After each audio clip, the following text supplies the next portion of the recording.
मोदी सरकारला सत्तेमध्ये येऊन 2 वर्ष झाली। या 2 वर्षाच्या काळामध्ये महाराष्ट्रातील खासदारांनी छाप पाडल्याचं चित्र आहे। कारण सर्वाधिक प्रश्न विचारणाऱ्या देशभरातील पहिल्या 10 खासदारांपैकी 9 खासदार हे महाराष्ट्रातले आहेत। यामध्ये पहिल्या 4 पैकी 3 खासदार राष्ट्रवादीचेच आहेत। सर्वाधिक प्रश्न विचारणाऱ्यांच्या यादीमध्ये राष्ट्रवादी काँग्रेसच्या खासदार सुप्रिया सुळे अव्वल स्थानी आहेत। त्यांनी 568 प्रश्न विचारलेले आहेत। संसदेत सर्वाधिक प्रश्न विचारणारे खासदार सुप्रिया सुळे, खासदार राष्ट्रवादी काँग्रेस, 568 प्रश्न.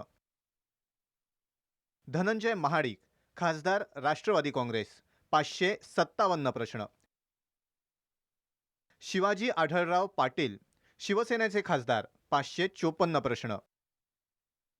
विजयसिंग मोहिते पाटील, खासदार राष्ट्रवादी काँग्रेस, 531 प्रश्न. राजीव सातव, काँग्रेस खासदार, 519 प्रश्न. धर्मेंद्र यादव, उत्तर प्रदेशचे समाजवादी पक्षाचे खासदार, 512 प्रश्न. आनंदराव अडसूळ, शिवसेनेचे खासदार, 497 प्रश्न. डॉक्टर हिना गावित, भाजपचे खासदार, 480 प्रश्न.